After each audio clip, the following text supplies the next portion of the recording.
A composition is when you take different parts of a song and glue them up together to be a single entity, and that is what we call a composition.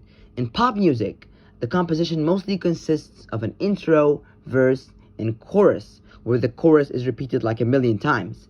But when it comes to Metallica, the process is a little more complicated. You have riffs, and the entire composition works around them. So how does a Metallica composition work? Well, let's see.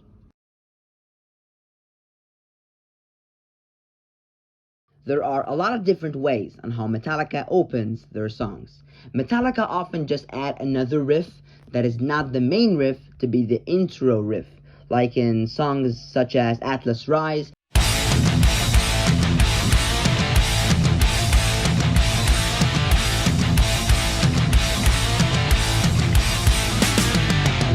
and Dyer's Eve.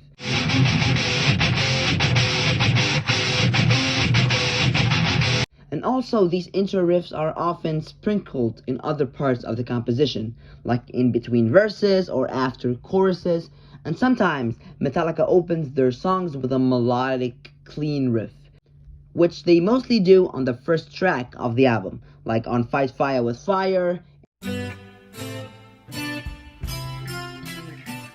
and Battery.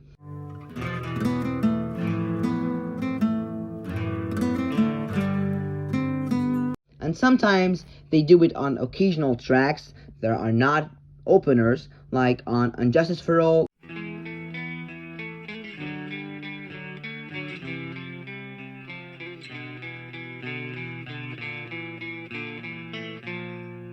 and All Nightmare Long.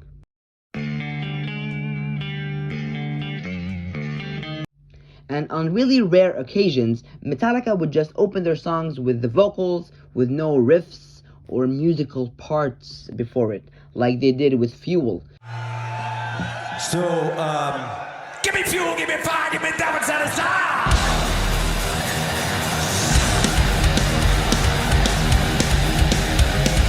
Metallica also has the habit of opening their songs with beautiful harmonies, which is not that common, but it does happen.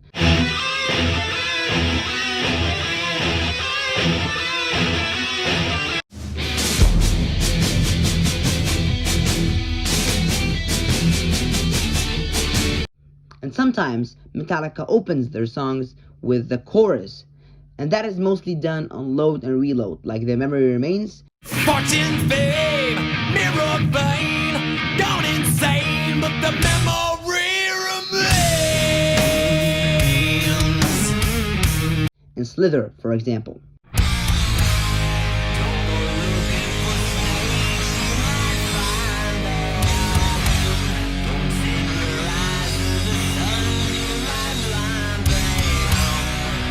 And sometimes Metallica doesn't even do an intro to the song, because maybe it doesn't need it. So they just jump straight to the main riff with no long introductions, like what they did on Jump in the Fire. Jump in the fire!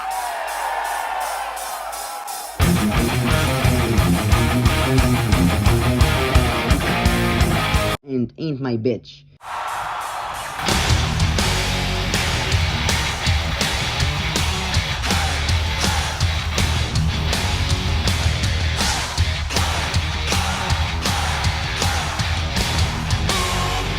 Which is quite rare because Metallica has the habit of making really long 1 minute, perhaps even 2 minute intros. And sometimes Metallica starts with a small lick that cannot be considered a riff, but would rather be fast guitar playing with drums going with it that only lasts for a few seconds, like they did with songs like Creeping Death and Whiplash.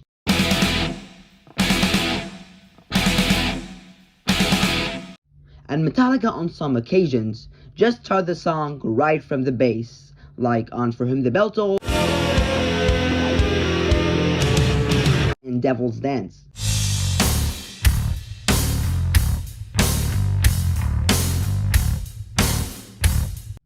And sometimes Metallica would do experimental stuff in their openings, like they did with the horn on the Unforgiven 1 and the Unforgiven 2.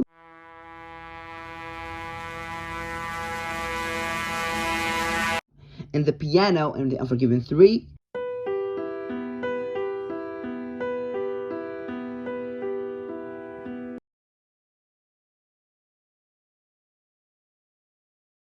the main riff is the backbone of any metal or hard rock song.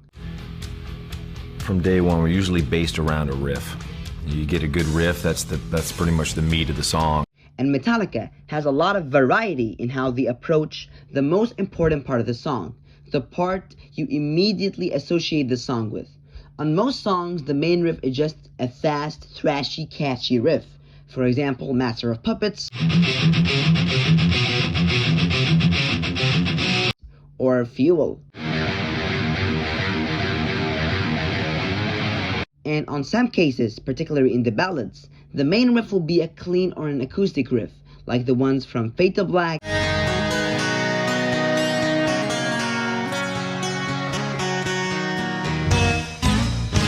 but sometimes the main riff isn't even played on the guitar, but played on bass, like on My Friend in Misery.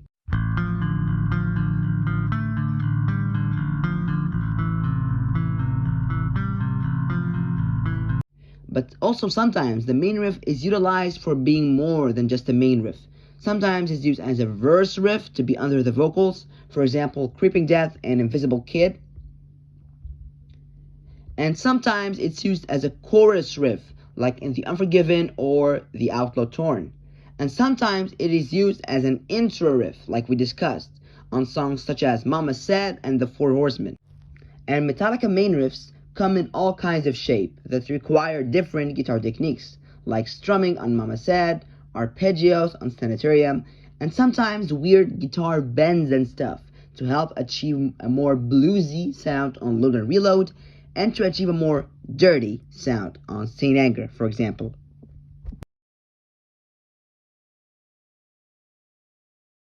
Metallica songs, on average, surpass the 5-minute mark. Since they are longer, they contain more parts and are more progressive. So Metallica need to keep the stitches between the different riffs hidden to keep it a single entity. So Metallica uses a lot of these transitional licks to help them go from one part of the song to another part. Sometimes these transitional licks is just the intro but looped somewhere else in the composition, like they did with songs such as Of Wolf and Man,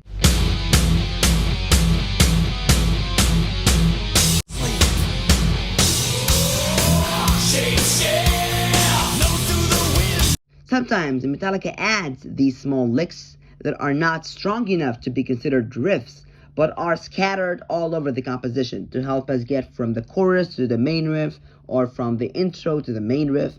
And Metallica has a lot, and I mean a lot, of these really cool and catchy melodies.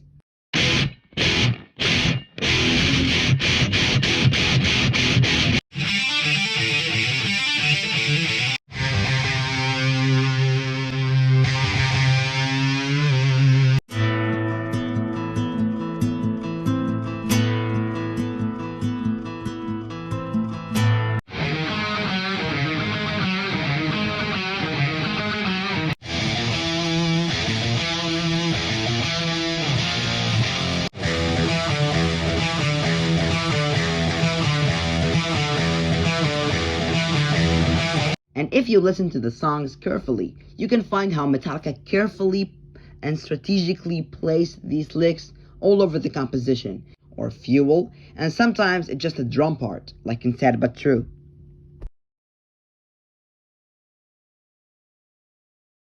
Now we get to the verse section of the song. If you don't know what a verse is, it is the part of the song where the lyrics are not repeated, and it usually comes right after the main riff part of the song. A Metallica verse comes in all shapes and forms. Sometimes it's soft and mellow.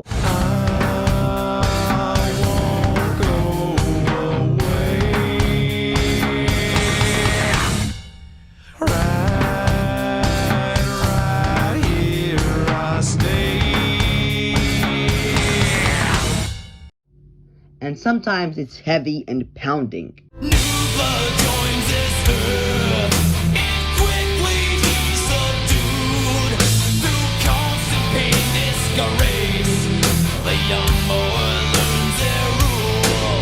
These, for me, are the most unique Metallica choruses.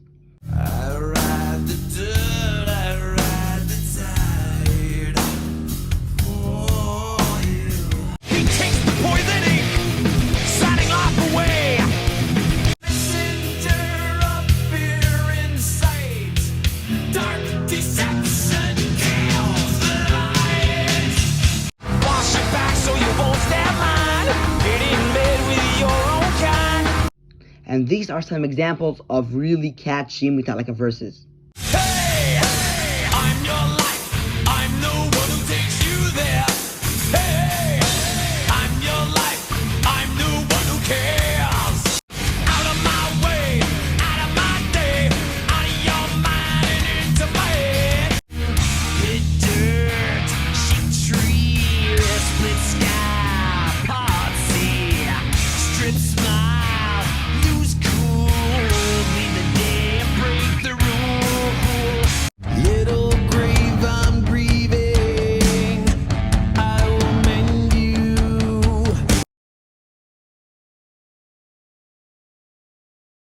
Chorus is one of the most important sections of the composition when it comes to any song in any genre. And one of the rules of making your song a big hit is having an explosive, loud chorus, either in pop music I came in like a wrecking ball. I never hit so hard in love. or rock. I tried so hard and got so far, but in the end, it doesn't even matter. They don't just rely on the chorus to catch a listener's ear, but rather any section of the song can make you fall in love with it. But also, there is no denying that Metallica choruses kick ass. I have an entire video on the channel just talking about Metallica choruses. Sometimes Metallica does the traditional thing by making super heavy, explosive choruses, Exit light, end of night.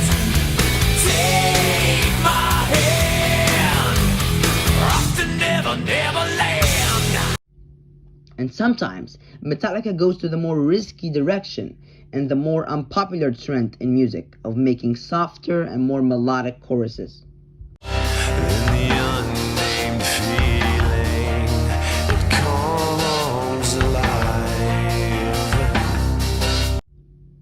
And sometimes Metallica removes the chorus altogether and make a track without a chorus at all. What they did in Fade to Black, they do the verse, then play a riff, then back to the verse again with no chorus, which is something you can never find in pop music.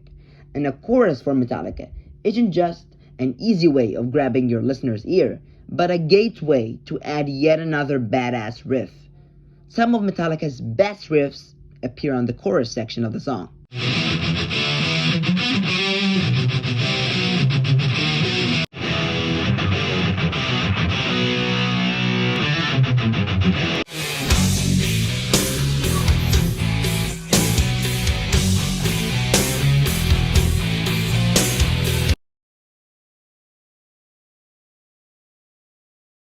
After Metallica repeating the main riff, verse, chorus cycle for the second time, we get ready for the middle section, or the bridge. After listening to the same thing twice, now it's time to switch it up and do something different. And the middle section is by the most dense part of any metal song, because it contains too many things that weren't gonna be suitable for the intro, verse, or chorus. So what are these things? Well, first of all, we have already a main riff, a chorus riff, a verse riff, and an intro riff. Well, Metallica also would stuff the middle section with some riffs that I call the secondary riffs.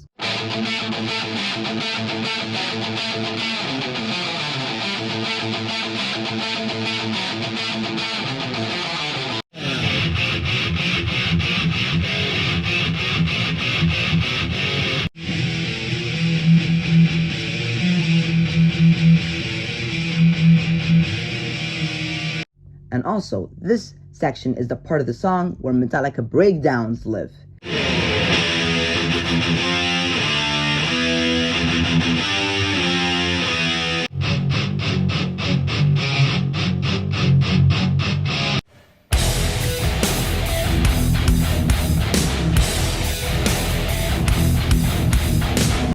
The middle section is the part of the song where melodic interludes are included, and also is the section where solos happen. So can you imagine how important this part of the song, the middle section, is to a Metallica song, or to any metal song? And that is really where metal music shines. Pop just consists of intro, verse, and then the chorus repeated like a million times. But metal opens the door for much more to be included in one composition, and we saw how Metallica are no exception to that. And also, most of Metallica harmonies are present in the middle section, or at least the best ones. Some of the harmonies are in the outro, in the intro, but most are included in the middle section.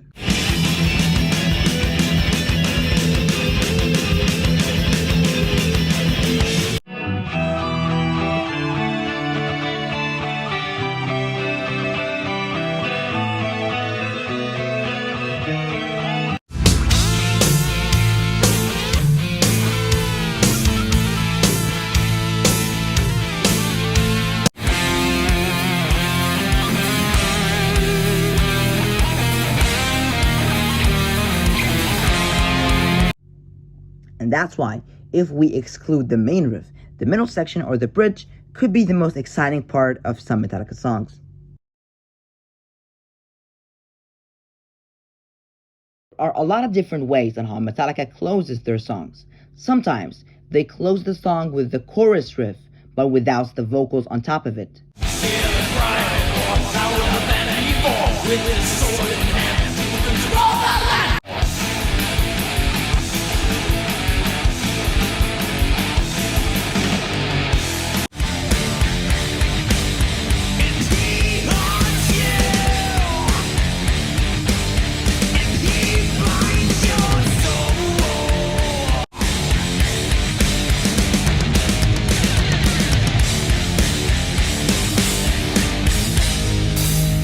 And sometimes they close it with the verse riff, but without the vocals on top of it.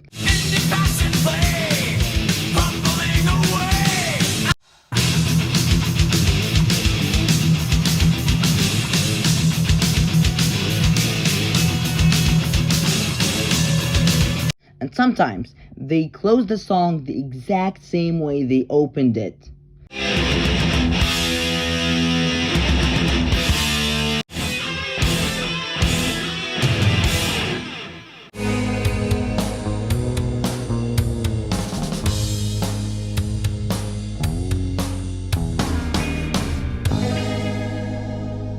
Sometimes they close the song with a solo fade out, like what they did with the Outlaw Torn and Fade to Black.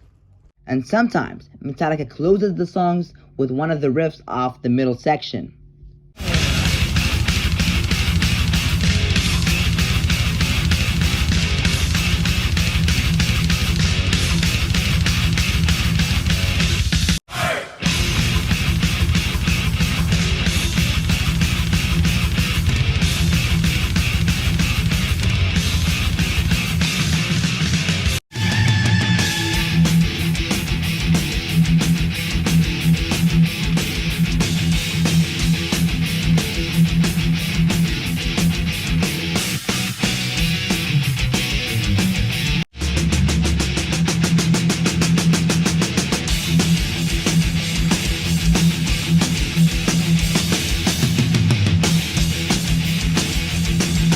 And sometimes Metallica closes the song with any section of the song but with a faster drum beat in the background. So in conclusion, we dived in the average Metallica composition layout. Some Metallica songs are really different than others, of course, because Metallica has a lot of songs, and we took each part and saw the different ways in how Metallica tackles them. But one thing is sure, Metallica are amazing composers, and I still didn't cover everything the band does, mainly on Load, Reload, and Saint Anger, because the composing side of things on these albums are quite different than the 80s. So make sure to drop a comment about what is your personal favorite element about the Metallica compositions.